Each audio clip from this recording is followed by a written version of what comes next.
السلام علیکم دوستانو، د کرکټ په اړه د نن درې تازه مهم خبرونه. د نړیوال شل ورځې جام تر سره کېدو ځای او نیټې په ډاګه سوې. ویډیو تر اخره را سره وګورئ. که په دې چینل کې نوی یاست، افغان خوشحال یوټیوب چینل هم در سره سبسکرایب کړئ. د نړیوال شل ورځې جام تر سره کېدو ځای او نیټې په ډاګه سوې. د کریکینپو د معلومات په اساس نړیوال شل ورځې جام به یوازې یوه ورځ وروسته له دې په اماراتو کې پیل سي، چې د هند غوره لیګ سیالۍ سږنی پړاو هم په یاد هیواد کې بشپړه سي. ویل کېږي چې د سپټمبر په 19مه به د آی پی ایل پاتې لوبې پیل سي او پایلوبه به یې د اکتوبر په 15مه نیټه پای ته ورسیږي، چې یوازې یوه ورځ وروسته یعنې د اکتوبر په 19مه به شل ورځه نړیوال جام پیل سي. د معلوماتو له مخې د شل ورځه نړیوال جام لومړی پړاو به د اتو ټیمونو ترمنځ په عمان او متحده عربي اماراتو کې وسي. څلور لوبډلې به له یاد پړاو څخه د 12 غوره لوبډلو پړاو ته لار ومومي. د 12 غوره لوبډلو پړاو به د اکتوبر میاشتې په 24مه نیټه متحده عربي اماراتو په دوبۍ، ابوظبي او شارجه لوبغالو کې ترسره سي، چیرې چې 12 لوبډلې په دوه ګروپونو وویشل سي. هره لوبډله به 15 لوبې ترسره کړي.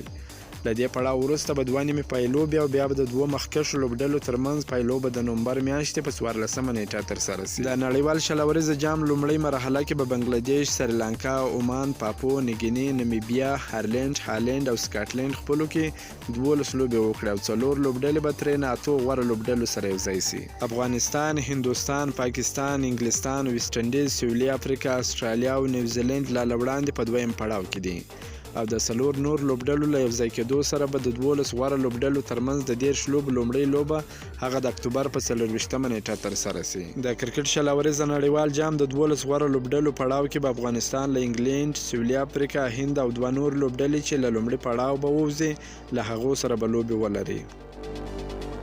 د نوین الحق اړوند لیسټر شایر لوبډلې تېره شپه په 34 منډو بریا خپله کړه.